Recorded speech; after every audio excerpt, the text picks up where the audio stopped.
I had a lot on my mind the last few weeks, and a lot got freed up on Friday. Oh, Yeah, why? freed up on Friday. I went into that ceremony, Oh yeah. Oh yeah. Sorry. and I was just really like on a spiritual level calling out for that community, Uh-huh. and really just surrendered to the medicine, and I had a lot of questions, and a lot got answered, and a lot got clear, and it always comes back to the same thing. It's like it's so simple, you Yeah. know. It always comes back to the full circle. I remember in the Philippines, I was traveling in a little tricycle. And I was just cruising around, this Filipino guy traveling, and it came to me. You know that theory we're told as a kid? It's like the grass is always greener on the other side. Like the grass is always greener out there. Like it's got to be somewhere out there. But what if we trained our mindset that the grass is always greenest right here, Yeah. right where we're at? There's nowhere else to be. Like this is the best place to be. Yeah. And inside of that, like what keeps coming up when I get like lost in my thoughts, it's the only thing that matters is those close core relationships. Yeah. Mom, dad, close friends, the closest people to us. At the end of the day, that's all that really matters. If that's complete, if that's all complete, and love and affinity and respect is in with those areas, everything else just flows. Yeah. Totally. That's like aligned with the secure attachment theory in psychology, where if you have a foundation at home, you create a secure attachment with your child, they can there go out and take risks in life and do the things that they want because they have the foundation at home. Yeah. I love that. I love that. Yeah, so I'm good. So I went on a rampage. I went on a rampage after that, like doing work and putting work in. And I always like to take away, okay, like you got all these eye-opening experiences. What exactly are you gonna do with it? Okay. Right? So what exactly are you gonna do with it? And so excuse me. My cacao got um so I promised myself and the universe at that time on Saturday morning that from this point forward I'm only going to take things on in life. I should have put do not disturb on this phone. I'm only going to take things on that I'm going to give my heart to and not pull my love away. And not what? And not pull my love away Okay. Can or you not do it. or not do it? Yeah. So Okay. three elements: a conversation, a relationship, an endeavor, um, a piece of land to host spiritual retreat, selling my house, a conversation, Mm, whatever it is. I'm only going to do it if I'm willing to give my heart to it, not pull my love away, or I'm not going to do it. I love that. Okay. I see you. Kind of a higher element of saying like all or nothing, Yeah, I love you know, that. you know. Always do your best. Like in the four agreements, that's one of the agreements is like, don't do a half-assed job. Don't put one foot out the door. Go all in. Or don't do it. Like Mhm. with love, like I'm finding that I don't decline. I had a very strict mom, Mhm. and so I find that um, I don't decline things with love at times, Mm. and then I resist saying yes to it. Oh yeah, totally. So if I'm not going to give my all, just not do it. Yeah, and learn to say no. Set the boundaries. Set the boundaries. Yeah. Yeah. This is so interesting, to hear this because I was talking to a few of my male clients and I think that there's actually like something energetically happening with the divine masculine right now, that your theory about the grass that's greener on the other side, that's like where, like in business, it's good to have ambition, you know, it's good to always be moving and wanting something more. But there's like a lesson guys are learning right now, and this is just from my own observation of the whole being satisfied for what you with what you have, and not only always chasing things and having it be a game, you know, the kind of like the restlessness, or you know, you could even take it to the Bible, the story of Adam and Lilith. Have you heard of that story? Adam and Lilith. no. It was like the story of Adam and Lilith. With Lilith was like this free-spirited girl that like ran around, and it was his wife, and she was just kind of crazy for him. So he asked God for another wife, and God gave him Eve. Eve was very passive. Eve did everything that Adam said, and Adam got bored. So like one of the things that men like they'll say in the Bible for men to get over is the fact that, like, you know, always wanting more and never being satisfied with what you have, and knowing that what you have is treasure. You know what I mean? I love that. Yeah. Yeah. Yeah. And it's like as I'm observing the divine masculine coming out as well, like you're so cool to listen to, because you're very raw with your theories. You just say it. You don't really have like a filter. Randomly raw. That's me. It's like, what? Okay. Yeah. I was like, what does that mean? But that's amazing. So, okay, so could you tell everybody, I'm already recording. Cool. So could you tell everybody what the ceremony was and explain that? Yeah.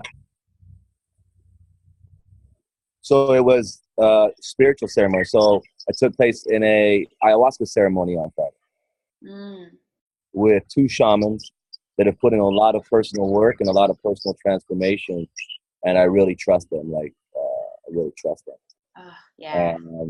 And then the lady who hosts and holds the space, she's just like, yeah, just the epitome of like an additional mother figure, you know. Yeah. Super safe space to enjoy the journey, trust yourself, and trust the guides.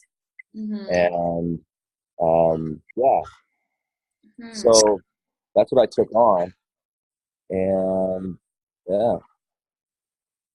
That's amazing. So like going into ayahuasca is a plant medicine that helps people heal. And did you have any like fears or anything going into it? I did. It was my first nighttime ceremony. Oh, really? Yeah, Whoa. yeah. I had done day ones. I have done Mount Shasta. Wow. Mount Shasta. Wow. Oh my gosh. The energies of Mount Shasta is where the Sophia code was created. That's like a huge, huge activation code. Mount Shasta is magical. Yeah. So this is my first nighttime one, and I have been just to share on that, I guess. Some reason I don't like to go to sleep. I'm like a nighttime creature. Like, I even noticed it, like, even in my life, it's like I've got to constantly say, okay, we're shutting down and going to sleep. Like, Yeah. I could definitely see as I head into retirement, like, going to sleep is going to be whenever I go to sleep, and then wake up 8 hours later from that point and not overthink it. I don't know. I don't like to just, it just doesn't work to shut down at a set time for me, like, ideally. Yeah. So nighttime, it was dark, a lot of energy, tense energy,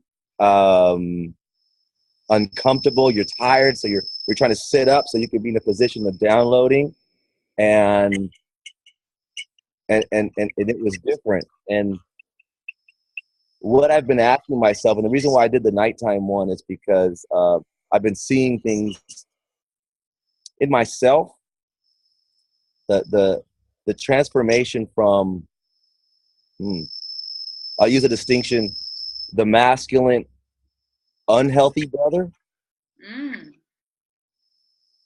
right? A brotherly figure that's good, but not always in a healthy way for the environment, for his brothers and sisters in the planet. But it's what we learned. It's what a survival has given me to survive. Yeah. And the transformation of a healthy brother. Mm. There's like the merger of the shadow, the darker side, to, I call it like a lighter side of the ego. What what we live into, what we see ourselves living into, compassion, love, forgiveness, moment by moment, whatever your light ego is that you're living into at this time is typically not the same as it was in the past when you're on a road of transformation. Mhm. Mhm. So checking in with that and checking in with like, okay, what is that? Who is who is Marcus as a spirit? Mhm. And asking, like, I've been confronted with that because the unhealthy brother, the mm, confidence and clarity in life to make choices. How can I explain it? I feel like I know what you're talking about because this is actually a parallel with another guy I was talking to where like he was saying a Native American story about when the white people came over and just started, they just observed them take. They never gave back to the land. And they were like, why are these people just taking? Because in a lot of Native American cultures, they give back, they take Yeah. care of the land. And so it's like that mindset of just taking and taking. Like, when we have our events, we always tell people, can you help us clean up afterwards? And it's like a give and a take, it's just a balance between the two, but we've been so stuck to consume and to consume and to consume that we forget we're taking from Mother Earth. Mm-hmm, mm-hmm. Yeah.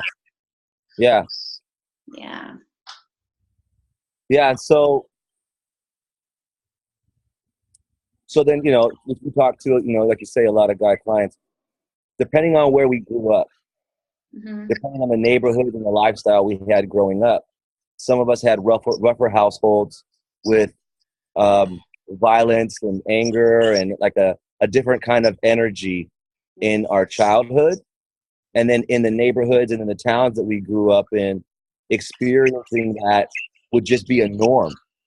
Yeah. That's just the way things are Mm-hmm. for some people. And then transforming and pulling out of that and pulling your family out of that and pulling your family into better areas and transforming as kids, especially as the oldest kid in the family. At certain points, we take we take the reins for the family and guide the family to transforming ourselves, our lifestyle, and everything, Mm-hmm. and shedding the past where you got confidence and like a way of being from the past and stepping into the new. It can be confronting at times. Yeah, because that's your social construct. Different cultures have different laws of the land, meaning like the social construct here in Orange County is a little bit different than up in San Francisco. There's different like aggressions in the way that people live. And it's so interesting for you to bring up this point because thinking about that and what gave you confidence before, what made you feel like a man before, it's not the same. Do you know what I mean? Mm-hmm. Like, and being a woman, I totally observe it like with you guys, like there's a lot of expectation. There's a lot of like, be bigger, the alpha energy, or like, there's a lot of like teasing that goes on in male dominated relationships. There's a lot of like the proving yourself type of energy that it's very aggressive, and to see you scale that back into like saying that's not the way it should be, and to be able to take your family out of it is huge. Yeah. Mm-hmm. And yeah. And then on that transformation, now a new way of being, of confidence. And you can sense your inner energy, the tension and the resistance when you're not being the way that you're designed to be right here in this present moment. And so that confidence now comes and it shifts. Sometimes but being great with people, being generous, motivating and inspiring your brothers and sisters, whether that be blood brothers and sisters or friends. Mhm. And when you affect someone's energy negatively, you can sense it in your stomach. You can sense it there. And if you're really responsible to listen, you know that you're incomplete with that person. There's something there. And what used to be like, whatever, that's their problem. Now being responsible, if you're responsible for how you affect everybody in life, then how you clean that up with them. Clean that Yeah. up, apologize, ask for forgiveness, call them up, even if they were wrong or they did something, taking responsibility for what you said and what you did to, yeah, I guess just endless compassion feels good in a new way of being, like in the new ego. Yeah. Yeah. And then the struggle is not like the struggle at times. It's like it sure is nice to just smack somebody upside the head sometimes, but it's not a good thing. Yeah. 'Cause that's the natural way. Like that is like for me, that's 30 years of practice.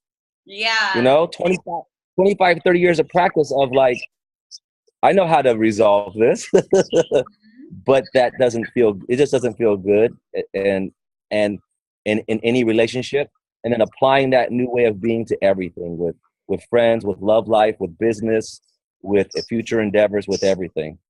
Yeah, that's a really good point for you to make. One of the observations of mine that I've noticed is the root chakra energy, the survival energy is very physical. It's like, beat somebody up or, take things to the physical level, which tie that into sexuality. And the thing that we're deprogramming men right now of, one of the main things is to be able to look at a woman and appreciate the beauty without having to physically dominate her.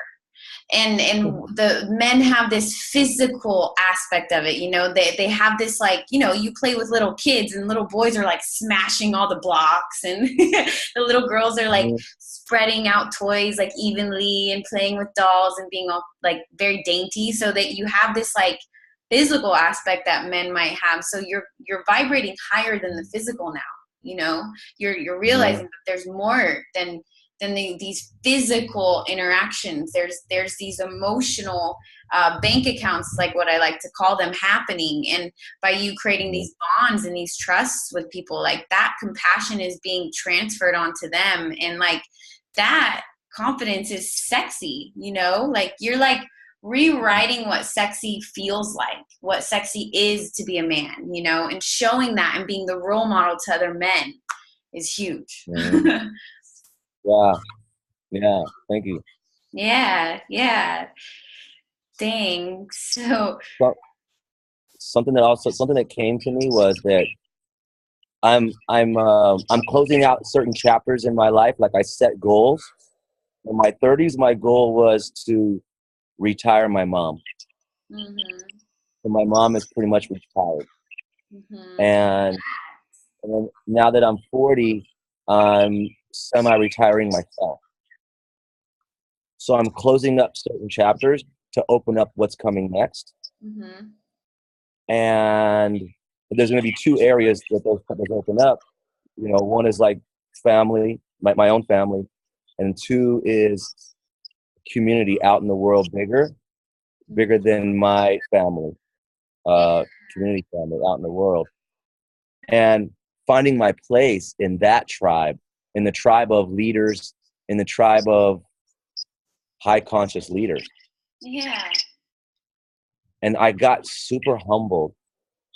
In that, in such that I get that I am coming from the top of one mountain, but at the bottom of another bigger mountain, and I don't exactly know what that looks like.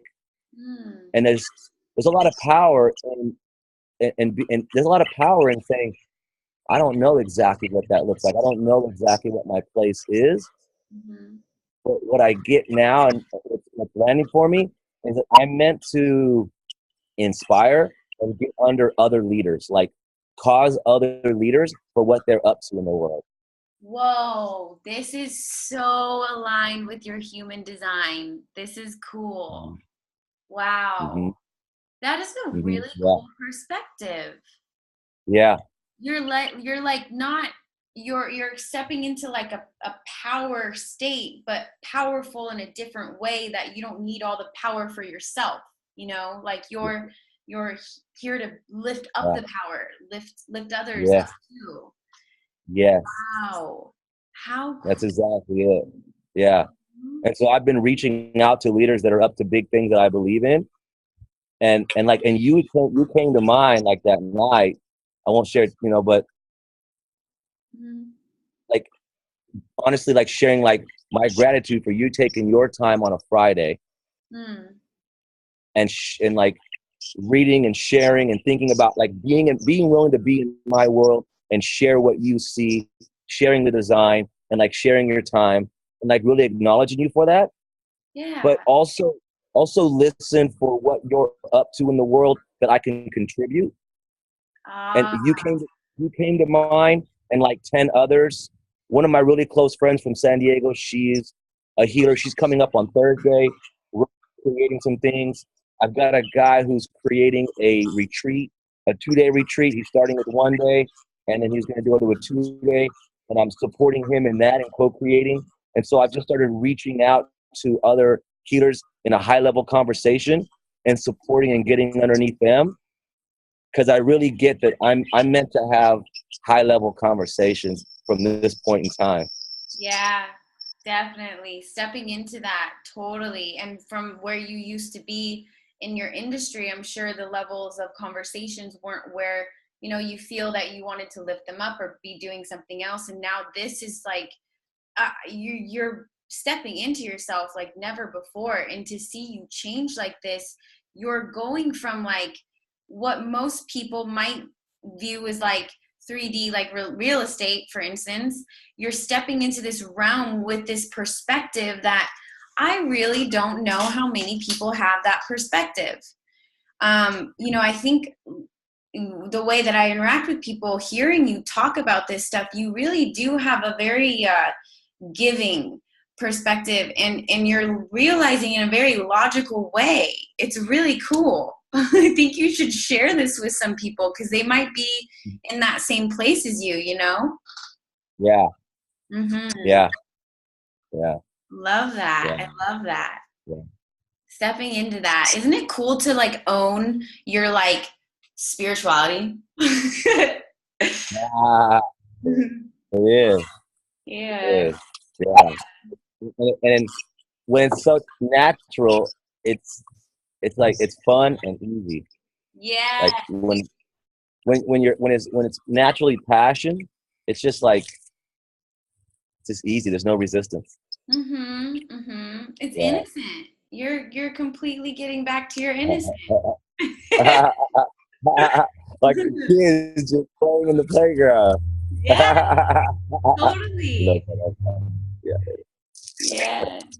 Think yeah. about it. Like when people are innocent, like you share from your heart, you share from a place of caring, and whether or not they're receptive to it or not, or they take your offer or not, or whatever it may be, a partnership or not, you came from an innocent place. And if we could all take that innocence back, we could trust each other in Mm, society so much more, because we would know the intention behind everything. It's the intention that gets people a mm, little bit, what are they doing? What do they want from me? yeah. Pure thought, pure mind. Mm-hmm. Pure Yes. thought, pure mind. Yeah. Yeah, Huh. yeah, I, I get I could that. I Yeah. could like see you processing the ayahuasca still. And it's like, because I've done it twice, and I can see you in this like bliss of it right now. It's so fascinating. Yeah. It recentered me in a powerful way. Yeah. Yeah, Yeah. I man. was I've been adding the layers of my training in areas and then adding the areas of what I'm taking on in life. And I kind of got to the point where I was at like an overwhelmed state of being.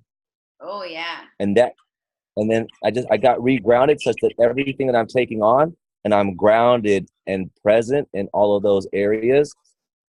And just yeah. Yeah. Yeah. Man, you've Yeah. got quite a foundation for yourself. I can see that. Yeah. Fun. Fun Yeah. on the horizon. Yeah. So you were saying in your, what'd you say, the 30s were to retire your mom and then your 40s were really to retire yourself. Can I scale you back for a second? Like what were you doing in your 20s? Mhm. I up until 20 up until early 20s, I okay, so this is so background. So I was born in small towns in Central California, and I was raised in the country. So 6, 7 years old, cowboy hat, rifle, walking around, shooting things out in the country, you know? Um, so small towns, farmer towns. And then at about 11, 12 years old, moved to San Diego. Hmm. So I'm in San Diego, moved to a rich town in San Diego, didn't quite fit in, uh, never really was interested fitting in. And from there, uh, met some great people, had a lot of fun, and kind of got in trouble a few times and moved to Hawaii. Oh. So, yeah, so at 14 and a half, I'm in Hawaii, on Kauai, the Garden Island. So I spent a year and a half there, and I learned a flooring business. There was a hurricane in Niki in 1994. Oh. So I moved there with my stepdad to learn how to restore the island. Hmm. And that's where I learned my flooring business. So Wow. I learned a flooring business, carpet, tile, and vinyl for flooring in houses. At 15, you get your driver's license over there. Wow. So I buy a car at 15, and it was a rusty orange 200 SX Datsun. And I pull it in the garage of this animal house because 1/3 of the island was wiped out. So there would be like 20 people living in a house. They're renting out couches, sofas, people sleeping on the floor, 2 or 3 people per room. It was an animal house, is what they called them. I Wow. pulled the car out of the garage and I painted Rasta colors. Oh my gosh. Yes. So I'm 15. I'm in Hawaii, and I had grown out my hair at the back like a Mongolian. Oh my I, gosh. I had like a 10-inch Mongolian braid out the back of my head, and I'm driving around in a Rasta mobile on Kauai, the Garden Island. It's only a 2-lane road in Kauai. Yeah. So it's a 2-lane road. So I'm rolling around. Not only is there's only 15 Howleys, which means white people, 15 Howleys in the high school. Okay. It was it was a primitive island, and now I'm driving around in a Rasta mobile in the island. Yeah, dude, you're fitting right there. And so like surfed every day, had a great time. I learned the flooring business, and then I learned my stepdad he was an alcoholic. He got hard to manage and hard to be around, and my mom got word of it, so they finally told me who my real dad was. So at 15, I learned who my real dad was, and it was like being in a movie. Oh. And so I go to visit him, and he's in Richmond, California, up here in the Bay Area. And uh, my they wanted me to go move in with them and get to know him before I moved out because they knew I was getting started at a young age. At 16, I already had a profession where I was earning earning the same money as grown men. Oh. So I got to know him, and I moved in with him, and I started a flooring business. And with the flooring business, Magic Flooring, I worked my way through college.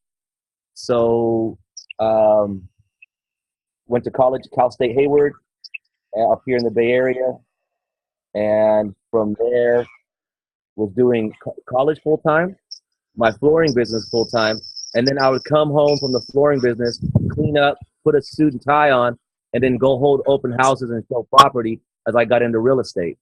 So I Wow. was doing in my early 20s. I had three professions: a student, my flooring business, and real estate.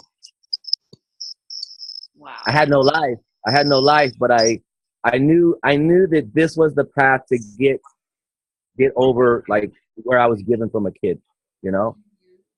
And so little by little, I got more into real estate, and I sold the flooring business, and then had the flooring business going, amongst other things, and started my own real estate business in 2010.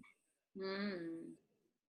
And now in 2018, I'm scaling myself out of that business, growing it, but scaling my time out and doing more investments, and then going to be getting into putting a space together to empower leaders on the planet to have their vision come to life. That's what's coming next. Yeah. Yeah. And I retired. My biggest goal was number one, I forgave my dad before he passed away. My real dad passed away 4 years ago. Mm. And I'm really proud of myself for have forgiven him and created best friends with him before he passed on. Mhm. And I retired my mom. My mom doesn't have to work. And so she grew up poor. She raised four kids on welfare.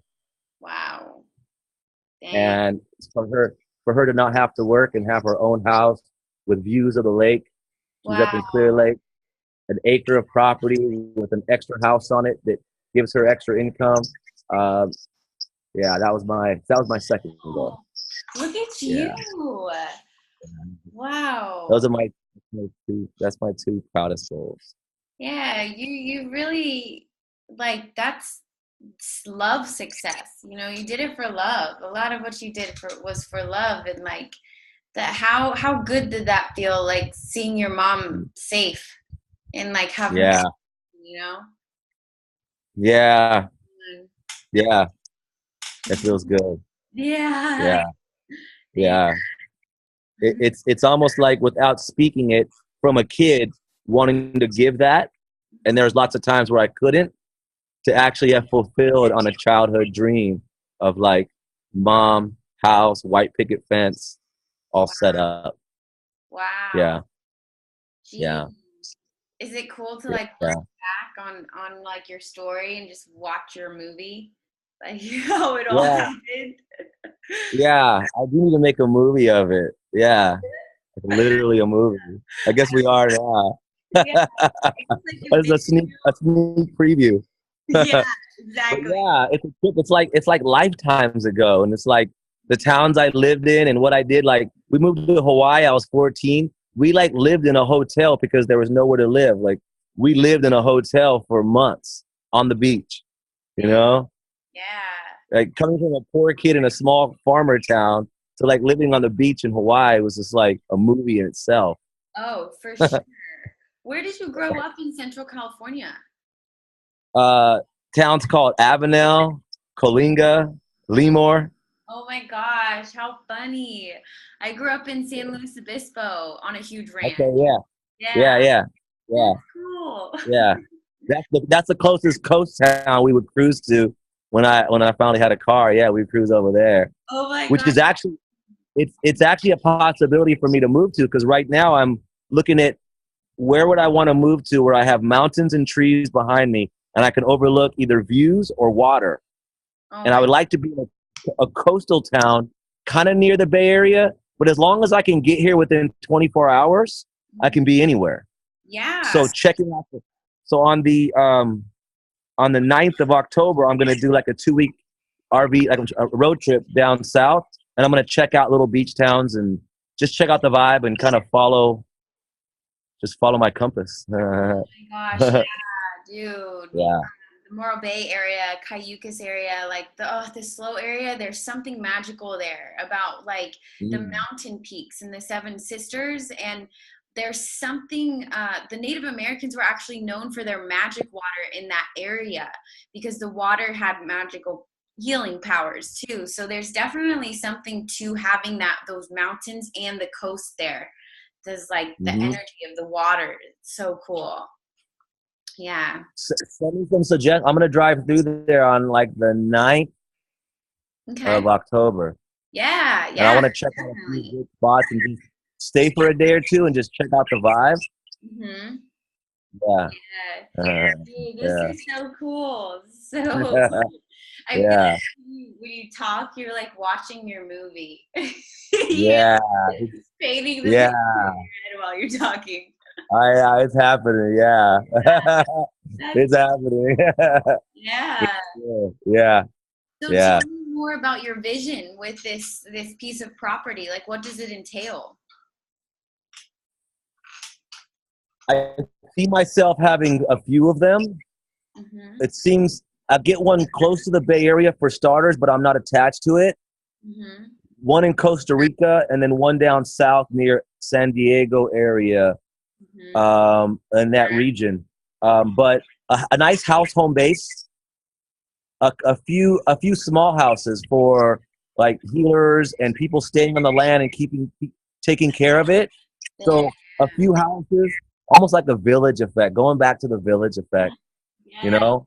A few houses, a nice little home base for me, and then a few houses for like the carekeepers of the land, and then other people who are coming and staying, really nice home bases for people who are there longer term, and then a big lodge. Like my house now that I have is similar to what I would build, but like a great room effect.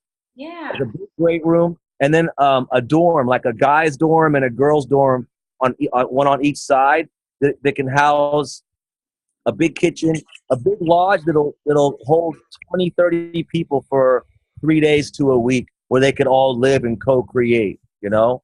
Oh, yeah.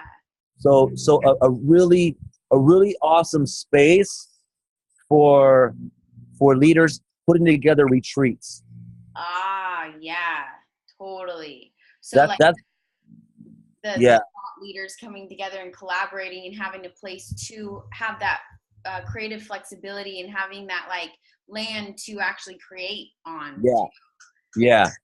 The land of manifestation. It's like land of manifestation. Yeah. Wow. Yeah. That sounds so nice.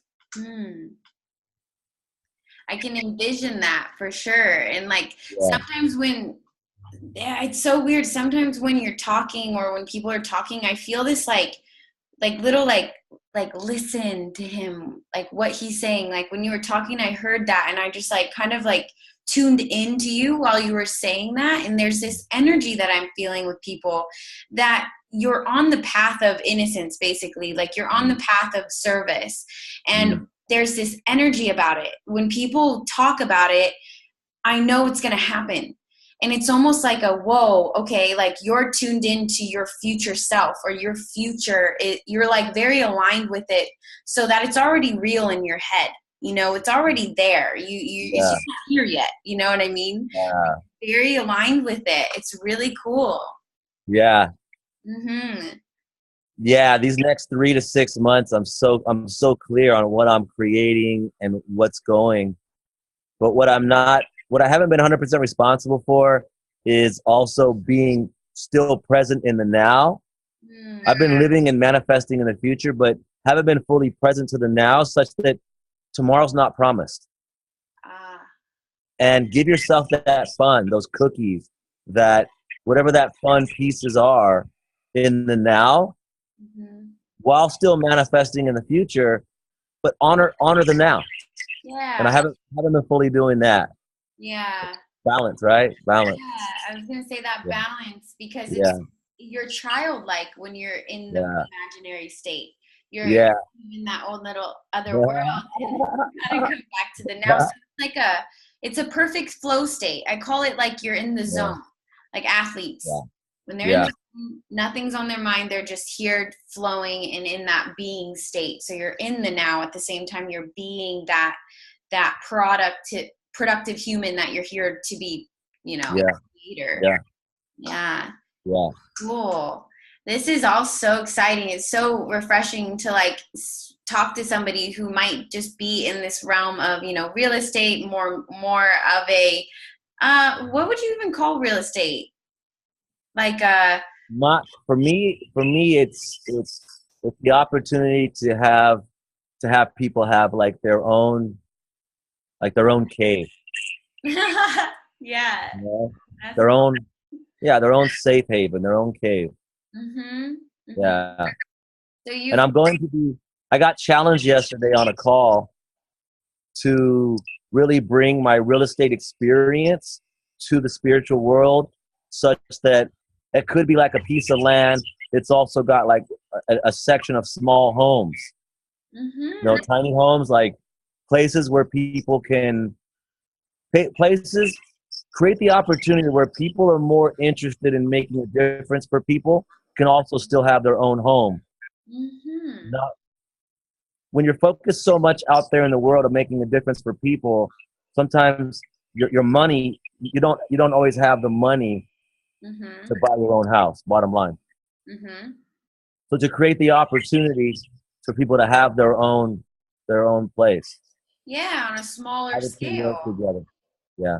Yeah, that concept of I really liked what you said about your mom's house and having a second unit on it, and that's a Yeah. second stream of or a stream of income for her. That's Yeah. so smart because I feel like a lot of Yeah. millennials are kind of stepping into that with Airbnb. They're become Yeah. property managers, but Yeah. that's smart, and it Yeah. goes along with the policies. Correct? You're allowed to do that. Yeah. Yeah. And it's Wow, getting quite popular in California. Yeah. interesting. Yeah. Wow, you might be onto something here for sure. Yeah. Yeah. Yeah. Hmm. Interesting. Nice. I was Yeah. gonna say I have somebody in my mind that I would love to connect you with. He's actually in the Central Coast, and he's also developing commercial real estate. And he's also trying to bring a spiritual aspect to it and a more community aspect. And he had these ideas about the little pods of Mhm. communities. And I even like was talking to him about the layout and like having like what I'm learning with water, for instance, is that they're putting waterways into cities again, and it's changing the culture. So depending on like the land you live on, you can incorporate these water elements, and it changes like the crime rates go down, for instance. Like those types of things are really interesting to me as we build. Or we might be building more, but we can incorporate it with nature. We can incorporate it because these things that we overlook really actually affect our culture. I like to say, what we did to water, we did to love. We just messed it all up and manipulated it all. So getting back in tune with it. Mm. Something. Yeah. Yeah. Yeah. You're definitely in tune with water. Yeah. Yeah, I know. I'm Yeah. obsessed. Yeah. Yeah. Yeah. Well, thank you. This was great. Thank I'm you. sure this is going to resonate with so many people. Like your perspective is very valuable to a lot of people. So thank you for taking the time out of your day to really share this and, spreading your truth and sharing your experience with ayahuasca, because I mean, plant medicine in itself should be, everybody should know about it, whether you do it or not, that's all up to you. But Yeah. And I think on that note there is that your spirit will be calling you for experiencing ayahuasca or not. Like you're either a hell yes or a hell no, and your spirit will call you towards it. That okay, it's time, or mhm, it's not. Like there's nothing to rush. totally But yeah, agree. yeah. Yeah. Yeah, well, thank you so much, guys, for You, watching. And I'm going to post this on my YouTube, and I will put a link below to get connected.